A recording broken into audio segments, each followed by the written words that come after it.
Você está na Encruzilhada Blues Brasil. Subscribe to the channel and turn on notifications.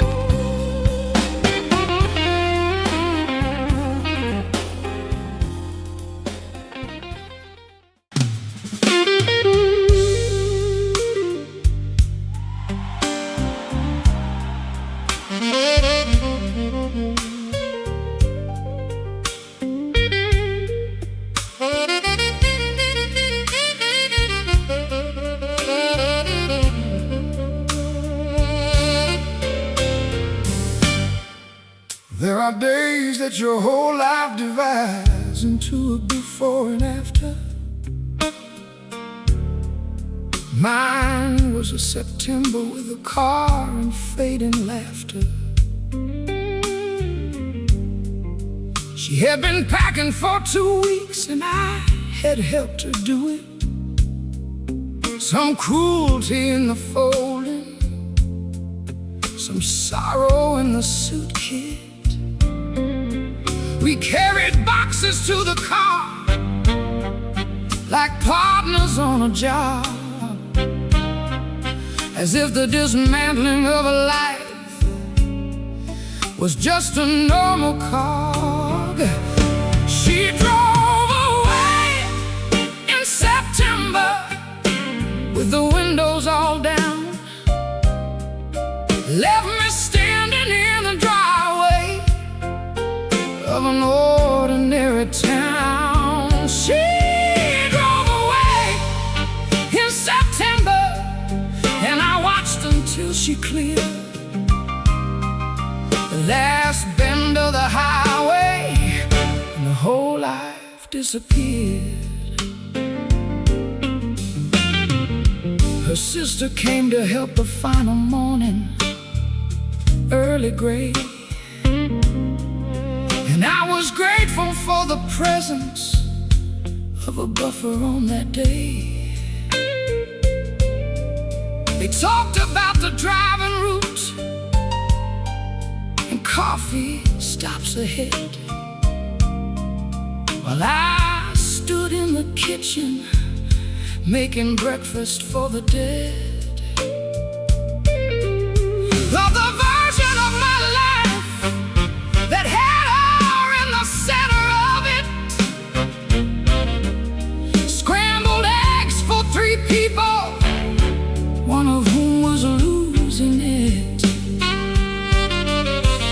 The last hug at the car was longer than I thought it would be.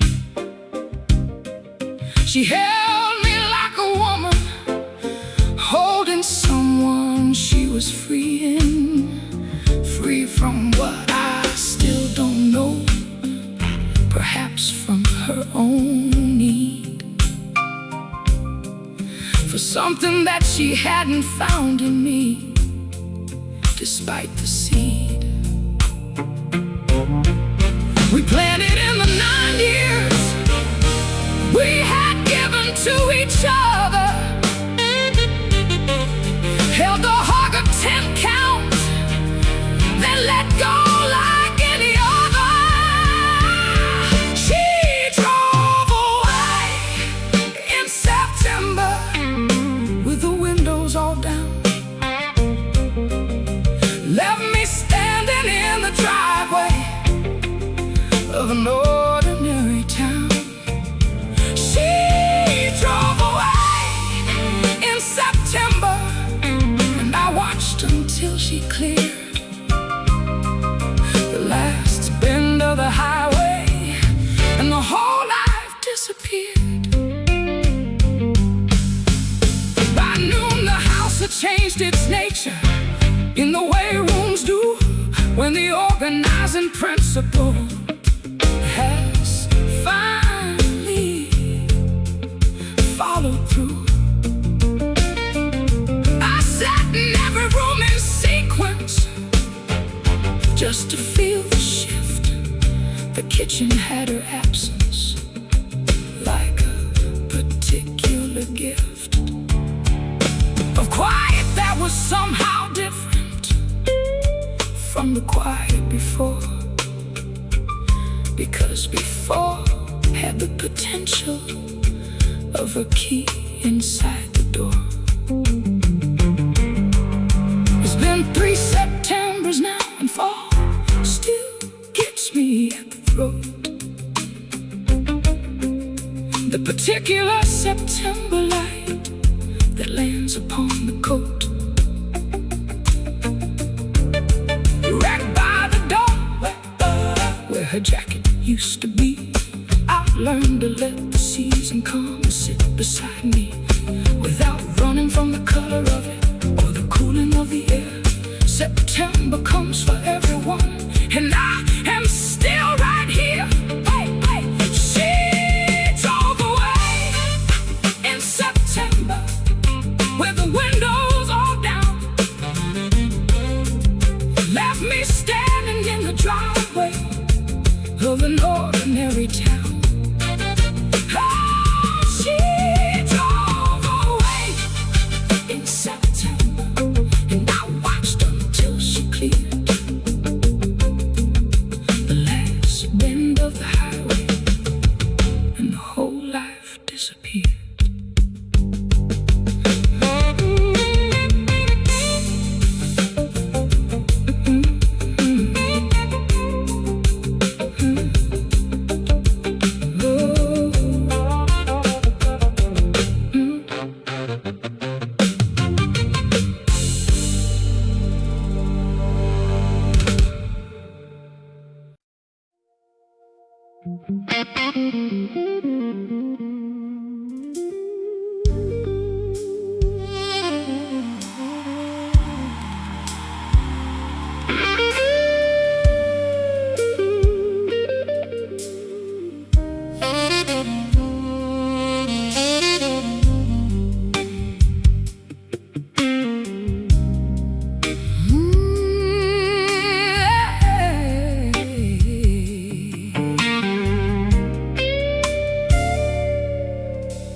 Walked into the pharmacy to fill the sleeping script, the kind they give you after the ground beneath you has been ripped.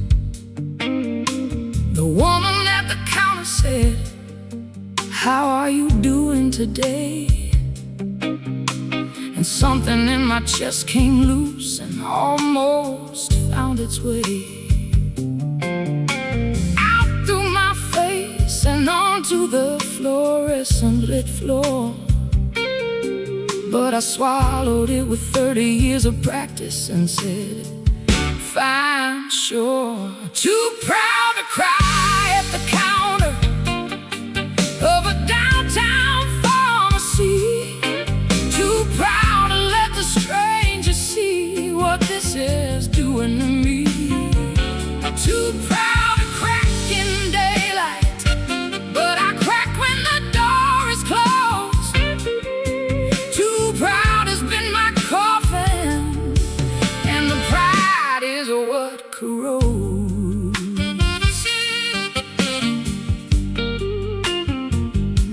My daddy was a hard man, not from cruelty, but from build. The depression and the military had him thoroughly filled with the understanding that a man's interior is his alone, that you tend your private suffering in private and at home. He passed it to me clean, and I received it like a creed, and wore it like a suit of armor over everything I bleed. My co-worker said something kind to me on a Tuesday in the break room about the separation and the general gloom, and I thanked him with a handshake and a shoulder-level gaze, the kind of gaze that says I'm managing through the haze. He saw straight through it, said, "You know it's alright to not be." I changed the subject like a man who still can't hear the key. Too proud to cry at the counter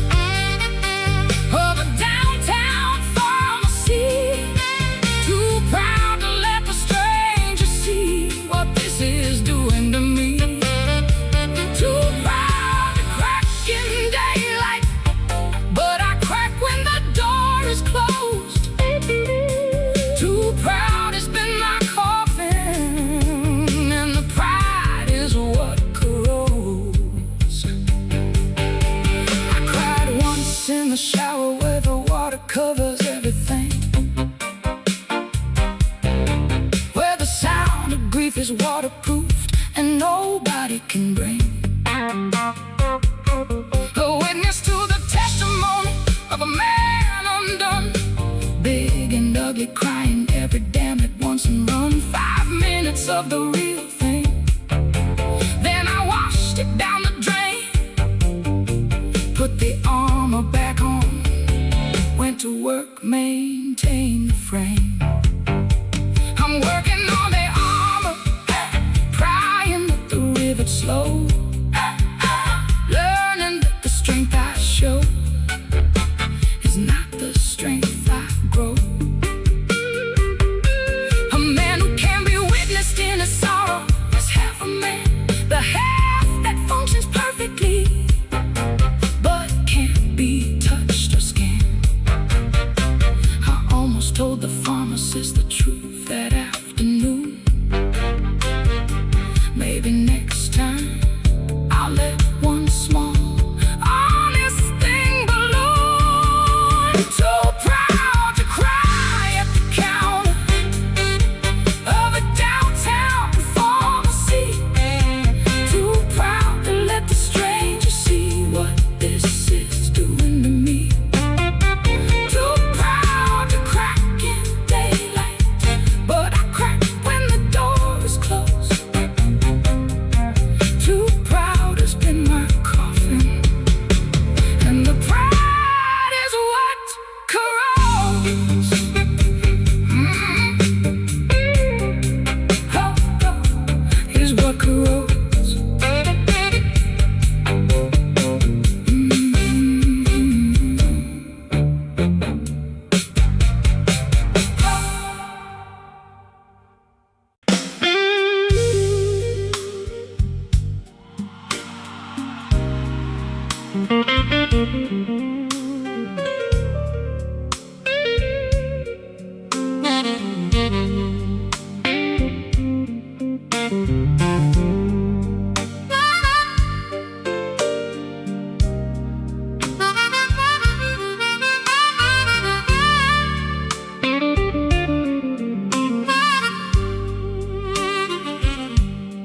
I know every creak in this old house by memory and name.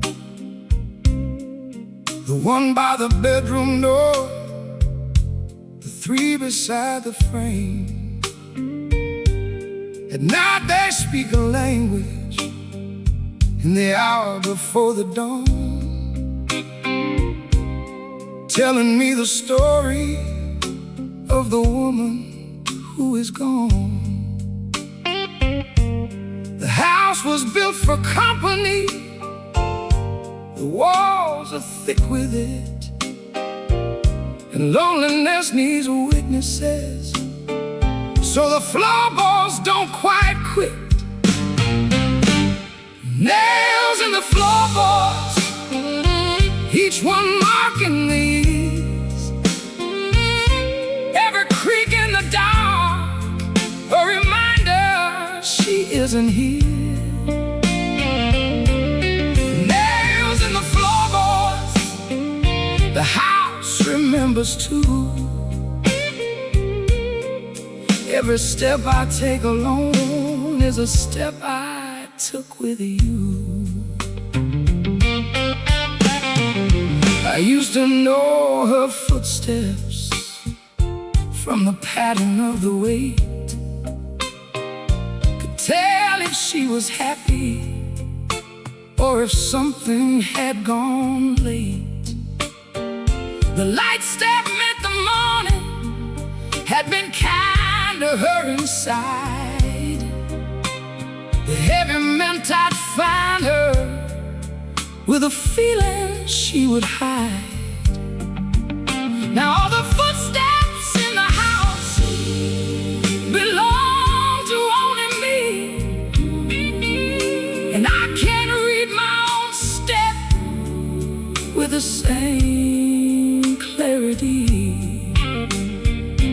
My neighbor came to check in on a rainy Wednesday noon.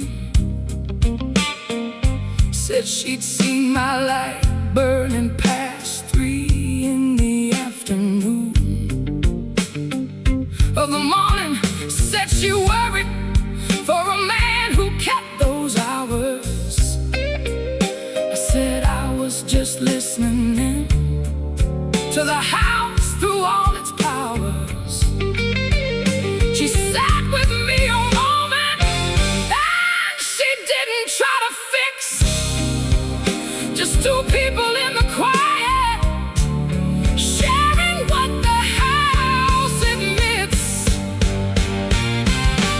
Nails in the floorboards, each one marking the years. Every creak in the door, a reminder she isn't here. Nails in the floorboards, the house remembers too. Every step I take alone is a step I took with you. I thought about refinishing the floors to stop the sound, but something in the creaking keeps me tethered to the ground of what we built together in the 9 years we were here. Every nail is a reminder, and every creak is clear that a life was lived on these boards, and its echo doesn't end just because the living changed its course around the bend. Tonight I walk the whole house slow, from the kitchen to the hall.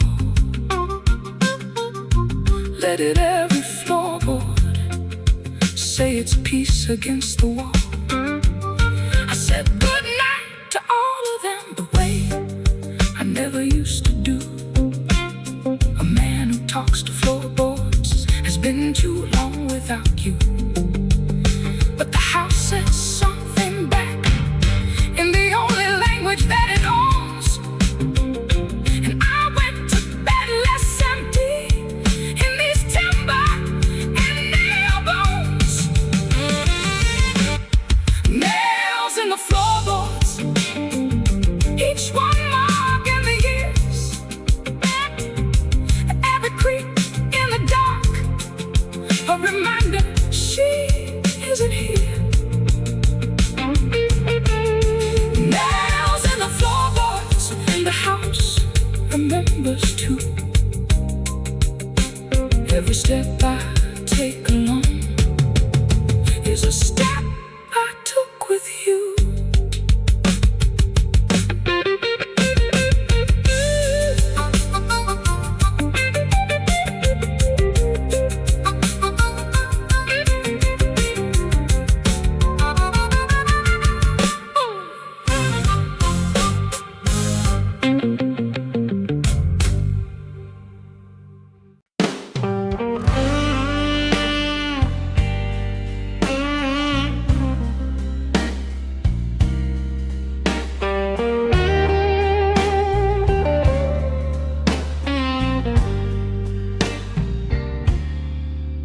She had a voice like Saturday and eyes that told no lies. Or so I thought until the Sunday truth began to rise. I found the evidence by accident, the way these things are found. Not looking for it, just existing when the world spun round. A name on a receipt, a time stamp and a place, and the whole cathedral crumbled in the span of my disgrace. The cheater's gospel preached in the dark, every lie a congregation, every kiss a remark. The cheater's gospel, Lord, I sing every hymn. Believe the whole religion till the light came flooding in.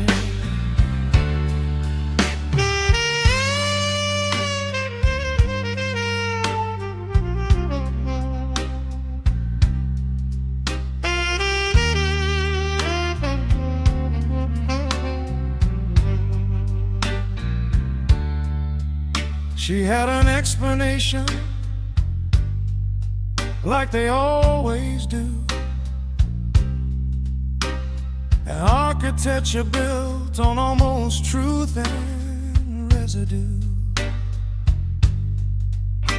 I listen to the structure of it, I admire the craft.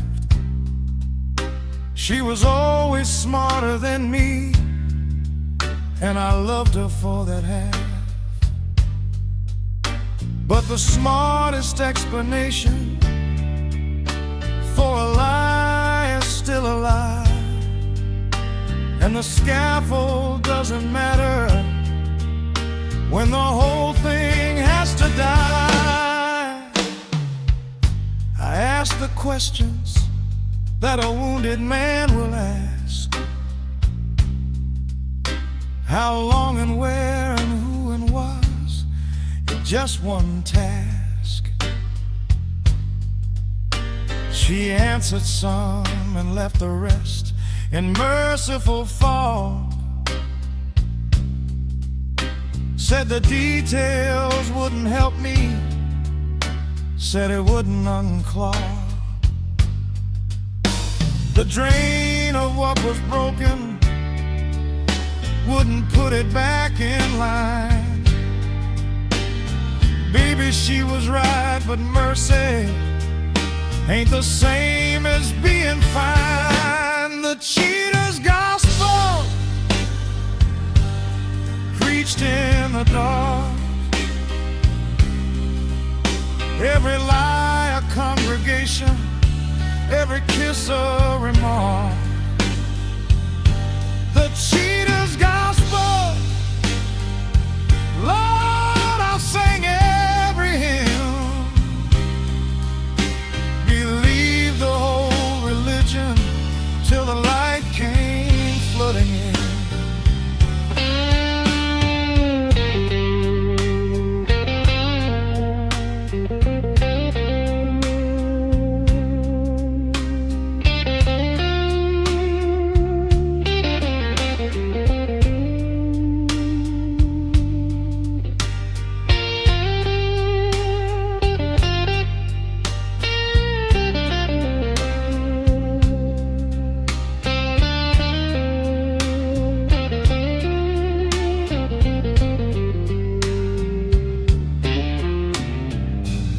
I left for 3 nights, had my brothers on the couch,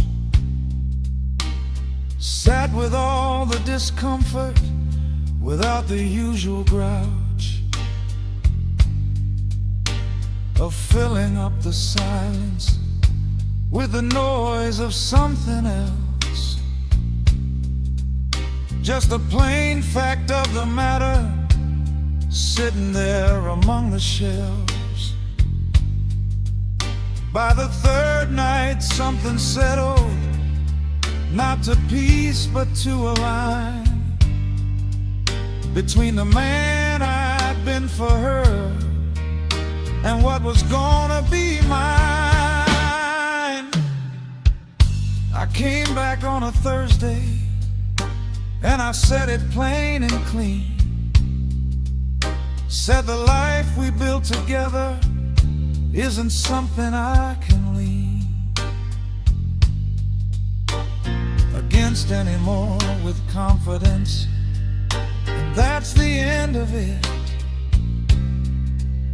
She cried and I believe the tears, but tears don't requisite a man back to a church that's built on ground he can't believe. The cheater's gospel had one sermon left, and then I had to leave. The cheater's gospel preached in the dark, every lie a congregation, every kiss a remark. The cheater's gospel, Lord, I sang every hymn. Believe the whole religion till the light came flooding in.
feelings in the winter of the year.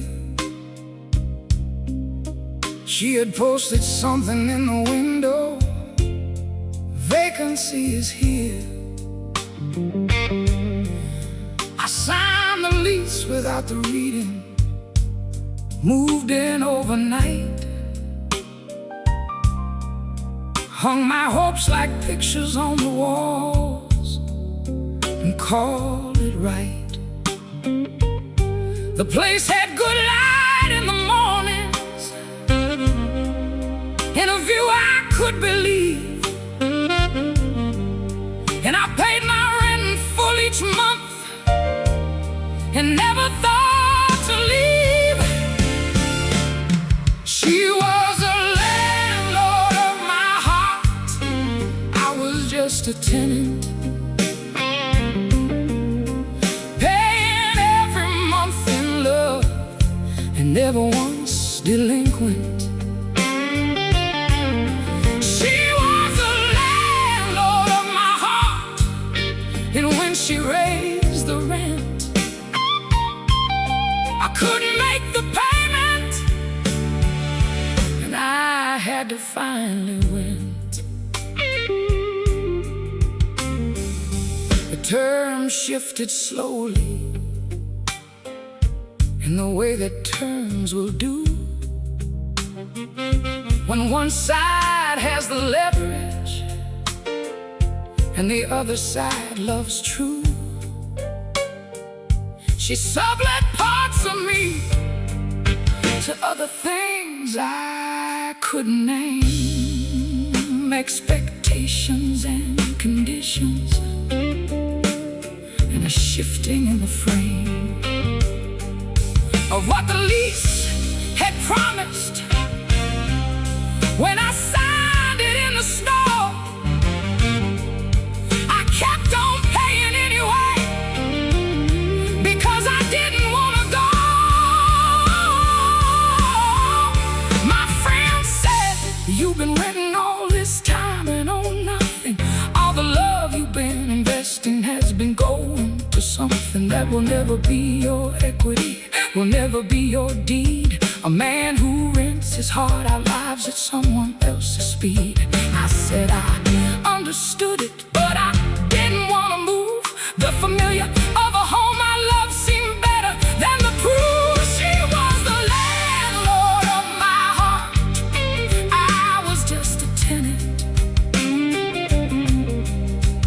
paying every month in love and never once delinquent.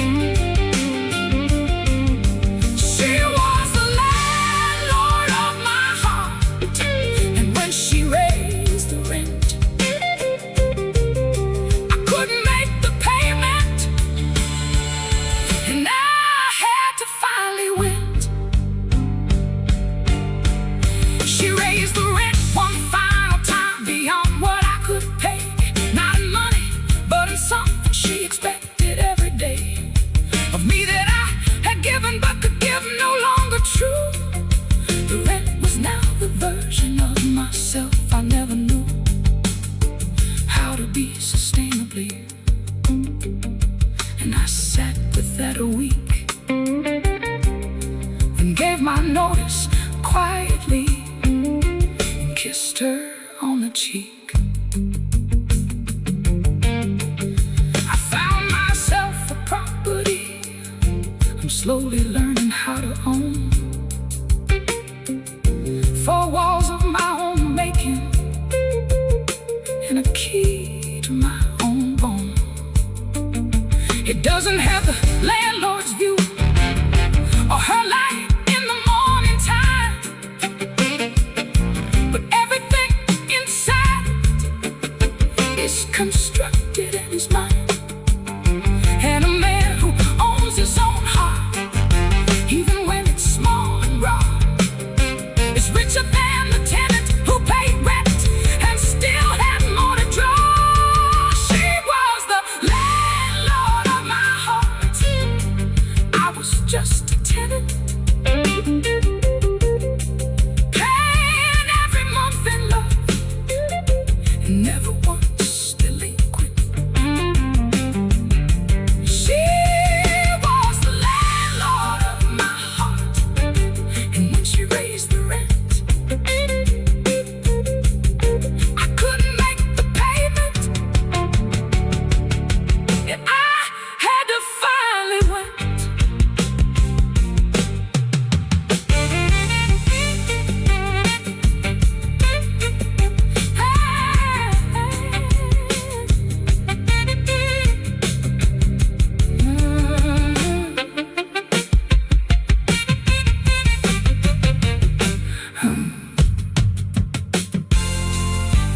moved in with my feelings in the winter of the year.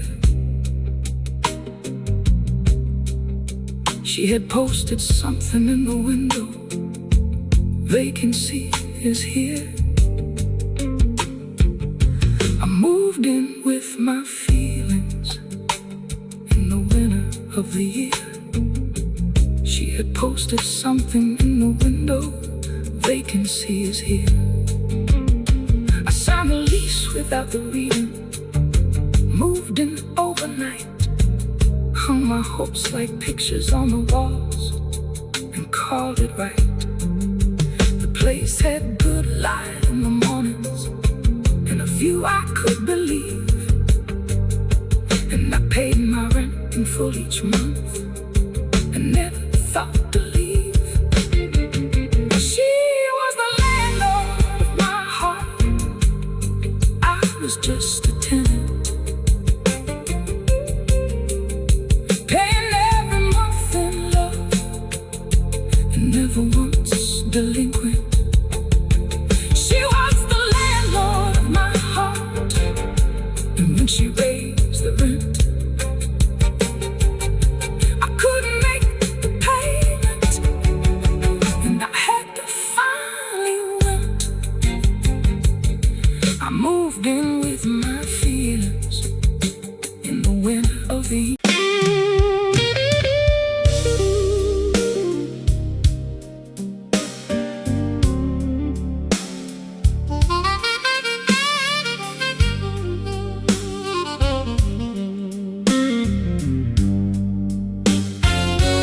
My grandfather was a farmer,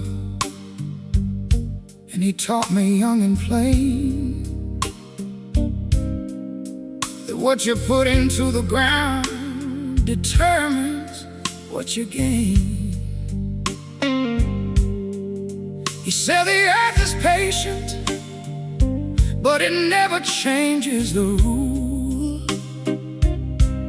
that every seed you plant in haste becomes the harvest food. I listened to him carefully and then forgot it all, and planted careless living till it came back in the fall. Bitter crop blues, harvesting what I have sown. Every seed of carelessness has in the long winter grown. Bitter crop blues, reaping row by row. A man don't get to choose the harvest, only what he throws. I planted indifference in the garden of the marriage, thought the love was perennial and needed no carriage of attention and intention, and the daily tending in. Turned my back one season, and the weeds came sliding in. By the time I saw the garden, it was too far gone to save, and she was done with being the only one who gave. I planted distance with my children in their growing up years, thought providing was the same thing as being present for the tears. Now my daughter calls on holidays with a formal kind of voice, and my son has built a family that reflects a different choice than the one I modeled for him in the years he needed most. politeness from the people I love ghost. Oh, bitter crop blues, a bitter crop blues, harvesting what I have sown, what I have sown. Every seed of carelessness, yeah, has in the long winter grown.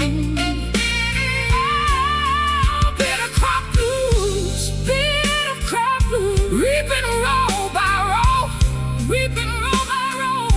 A man don't get to choose the harvest, only what he throws. My grandfather would walk the rows on evenings cool and slow, with the wisdom in his hands about the things beneath the soil. He said the ground forgives a man who learns to tend it right, that a bad crop doesn't seal you to a bad crop all your life, that the season turns and soil renews, and a man can start again. But you have to do the work, he said, and that is where it begins. I'm doing the work now, Lord knows it's slow and hard. Going to my daughter with my sorry and my scarred, showing up for Sunday dinners where I used to find excuse, letting my son see the father, working free of the old rules. The bitter crop is thinning, and the soil is turning new. Granddaddy was right about the planting, and it's true.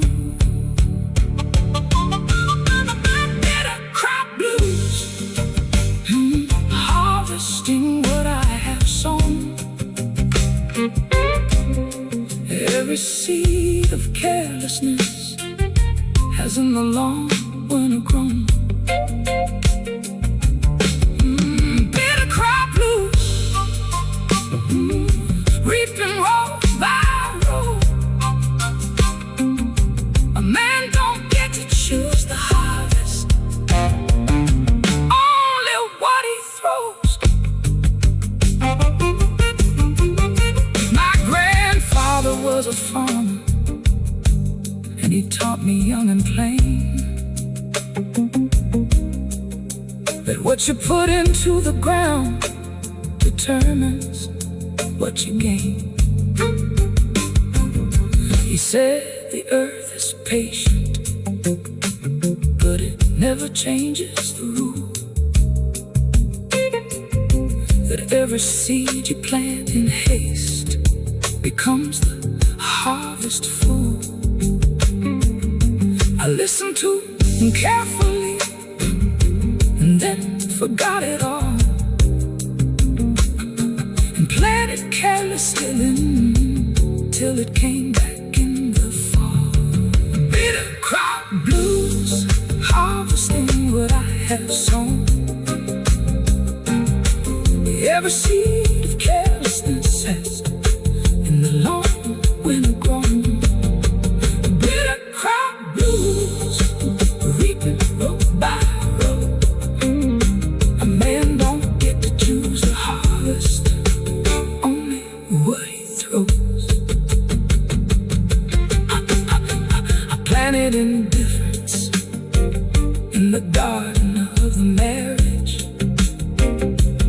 Thought the love was perennial and needed no carriage.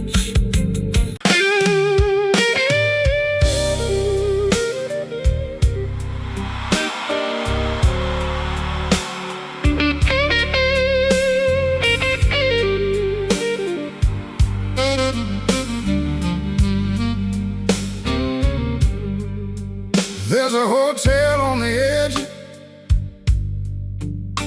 of every town I've ever been, with a neon that flickers and a parking lot half clean. The rooms all smell of time and someone else's cigarette, and the bedspread has a pattern you will spend the night to forget. I check in after midnight and I check out before 9.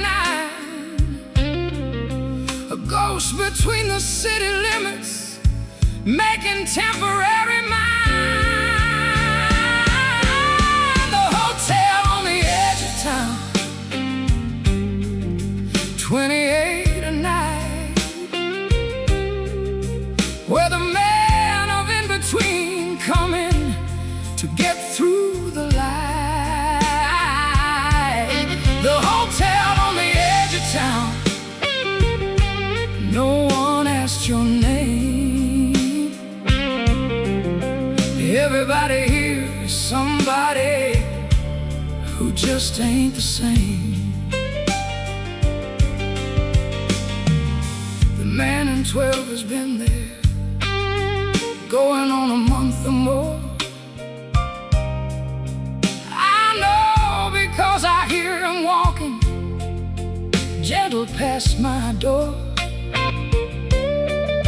Each evening at 11, and at 6 returning slow, like a man who has 2 appointments and no other place to go. We nodded once at the ice machine and shared a look of kind. 2 men at the hotel on the edge, and one world left behind. I called my boy from room 11 on a Tuesday in the dark. He answered half asleep, and I heard something like a park of children in the background, that particular joy. I said, sorry to call so late, just wanted to hear my boy. He said, Dad, it's 2 a.m. Where are you at tonight? I said, I'm at a hotel passing through, and everything's alright. The hotel on the edge of town, 28 a night, where the man of in-between coming to get through the light. The hotel on the edge of town, no one asks your name. Everybody here is somebody who just ain't the same. The desk clerk has a quality of stillness in the night. She's been doing this for 12 years and has earned that kind of right.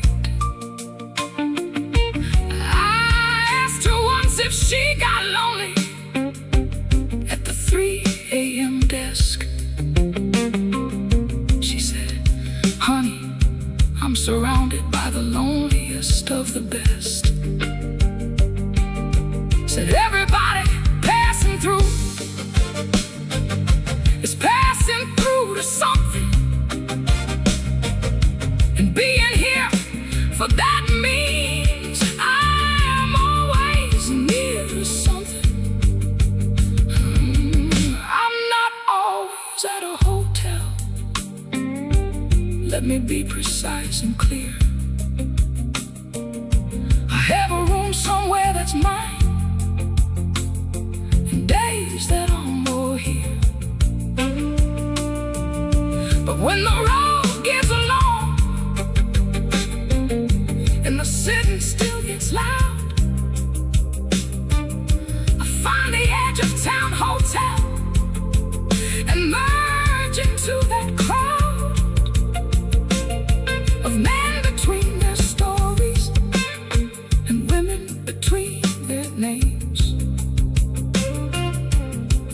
of us just passing through the edge of our own frames.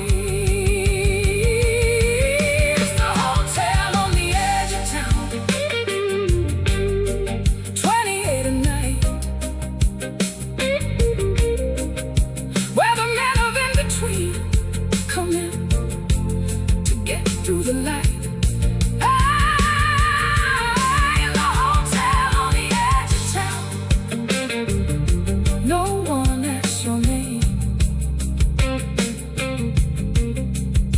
Everybody here is somebody who just ain't the same.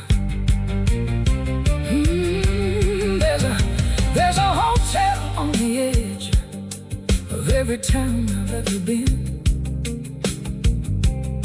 with a neon that flickers and a parking lot half clean.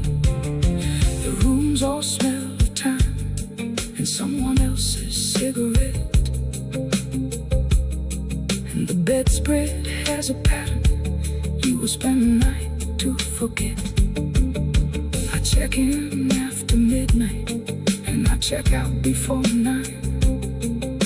A ghost between the city limits, making temporary mine. The hotel on the edge of town, 28 a night, where the men of in between come in to get through the light. No one asks your name. Everybody here is somebody who just ain't the same. There's a hotel on the edge of town, of every town I've ever been, with a neon that flickers in a parking lot half clean. The rooms all smell of time and someone else's.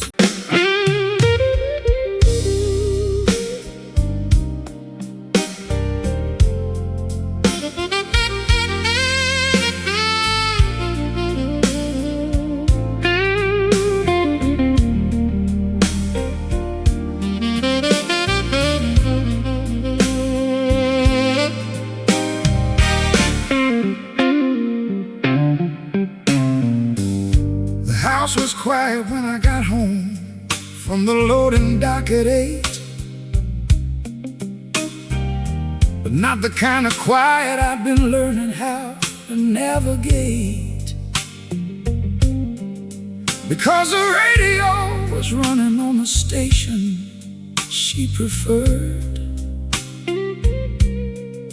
Old country songs from 30 years before were being heard. I stood there in the doorway, in my jacket and my key, listening to a radio she left on just for me. She left the radio on, last thing before the door, a small act of kindness for the silence she left in store. She left the radio on, an oldie station playing low, a woman kind enough to leave the music when she goes. The note was on the table, short and honest, no excess. Said she'd been preparing for this moment, I confess, longer than I knew, and she was sorry for the way that leaving always comes in on an ordinary day.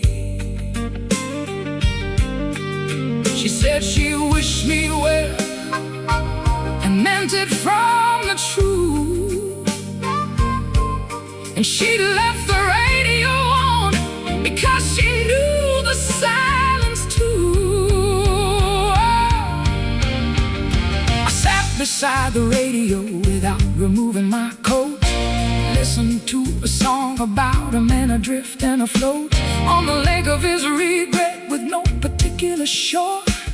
The song felt like a document of everything before and after, and the space between where I was sitting now, a man beside a radio that she left on somehow. She left the radio on, last thing before the door. A small act of kindness for the silence she left in store. She left the radio on, an oldie station playing low. A woman kind enough to leave the music when she goes. I listened for 2 hours till the station signed for night, then sat another hour in the afterword of quiet, a different quiet now, the kind that follows sound rather than the kind that's there before a note is found. Then I got up and made myself whatever was in the pan, and became for the first time in years a solitary man. I kept the radio station set to where she left it tuned. Let the old songs come and fill the room each afternoon, not as a memorial and not to hold her near, but because a woman thoughtful enough to leave music in the rear view mirror as she drove away deserves to have her taste honored in the house she left with dignity and grace. She left the radio, last thing before the door. A small act of kindness for the silence she left in store. She left the radio, an oldie station playing low. A woman kind enough to leave the music when she goes.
I was raised in a house where feelings were a private room, locked from the inside and never open to dispel the gloom. My father nodded when he meant I love you, son. My mother touched your shoulder when the hard days had begun. I learned to speak in gesture and in silence and in do, and never learned the language of the simply telling you.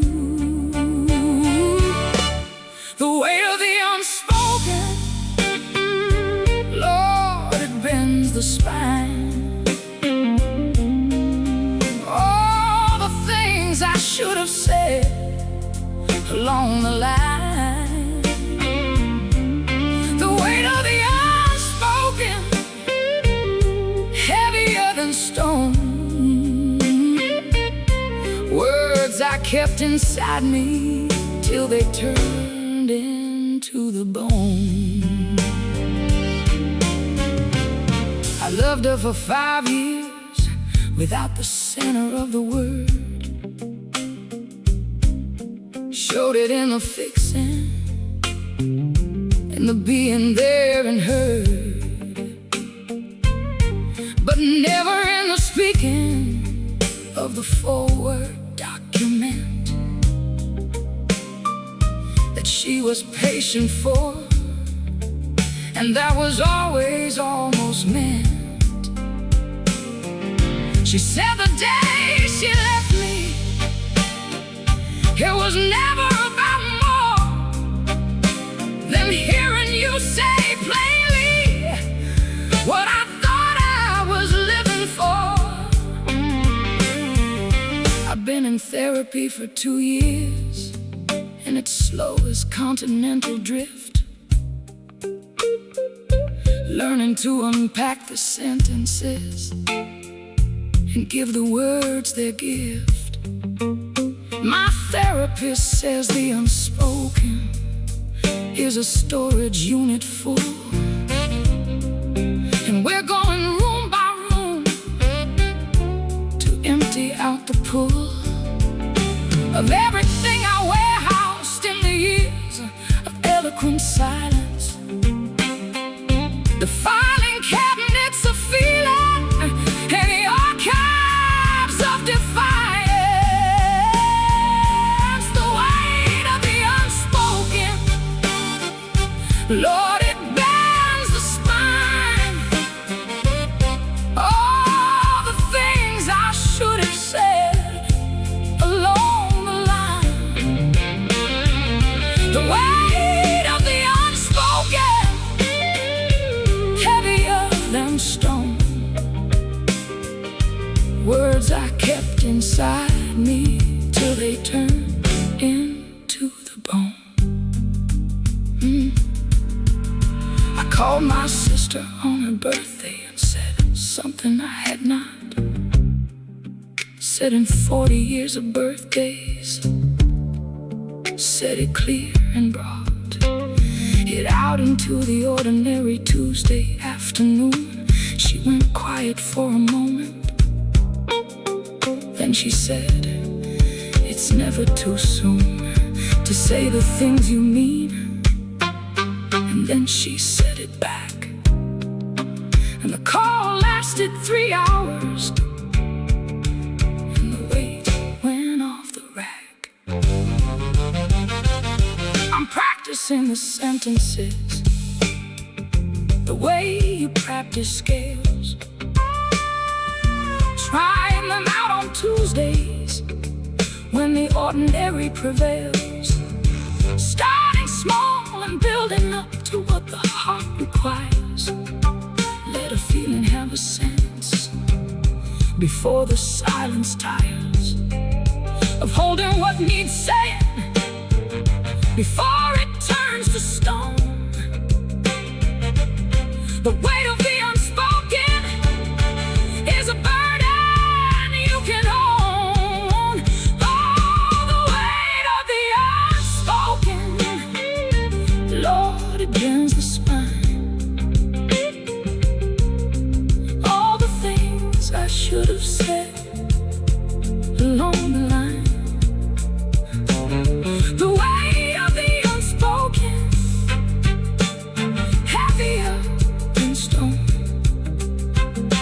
Words I kept inside me till they turned into the bone.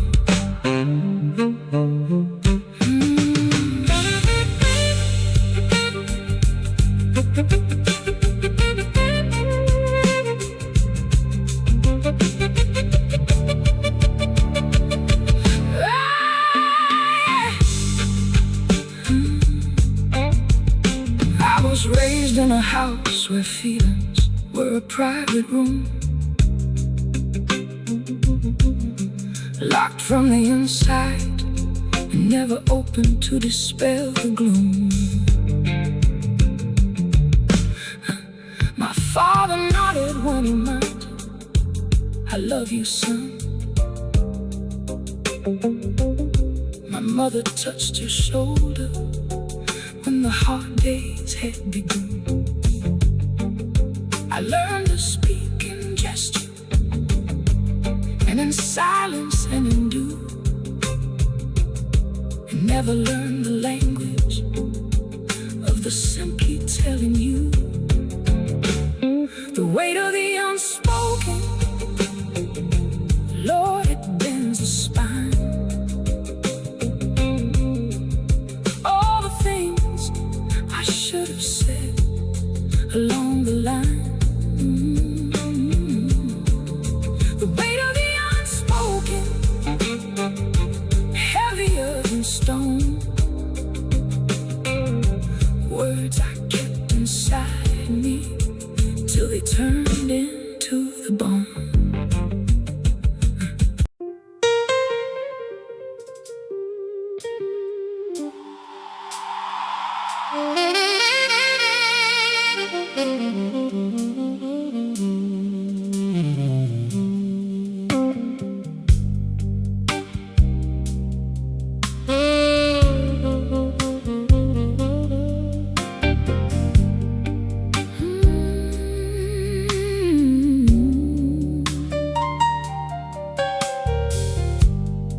Used to have a life that had compartments in a frame, a structure and a schedule, and the daily are the same. And the leaving and the losing and the layoffs all at once, and the structure lost its scaffold in a season of affront. Sat in the wreckage and I counted what remained,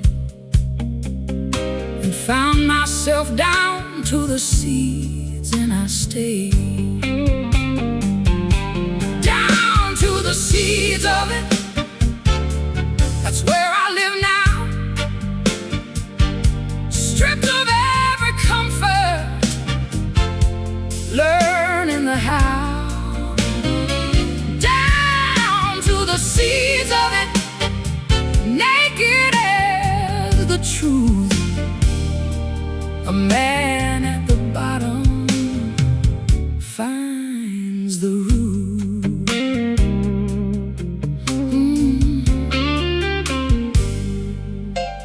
There's a freedom in the bottom that the comfortable don't know. When the decorative is gone and all the necessary goes,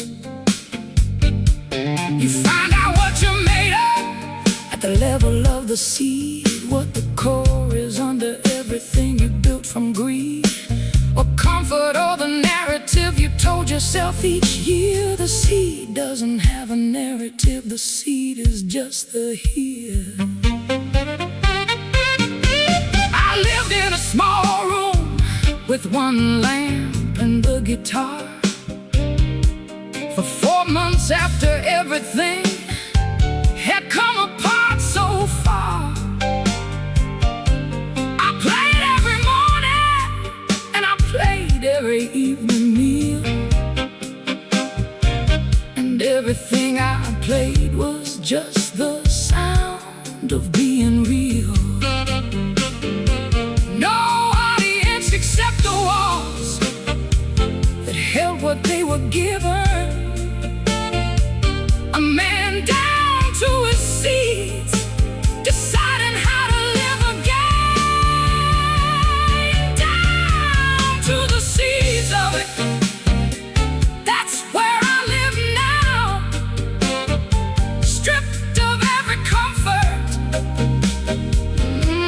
learning the how.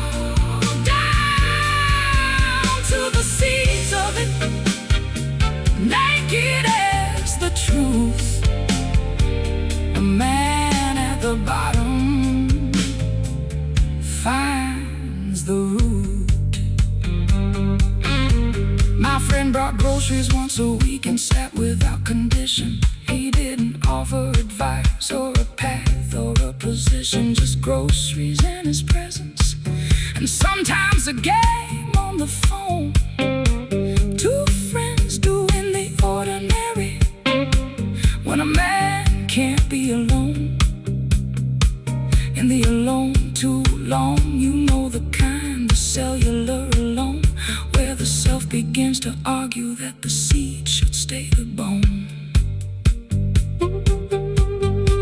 From the seeds I started building in the order of what mattered, not the order of the life that came before it shattered.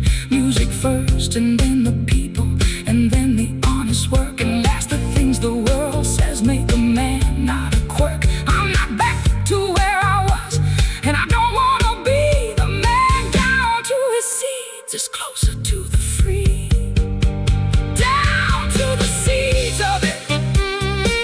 That's where I live now, stripped of every comfort, learning the how. Down to the seeds of it, naked as the truth. A man at the bottom finds the root.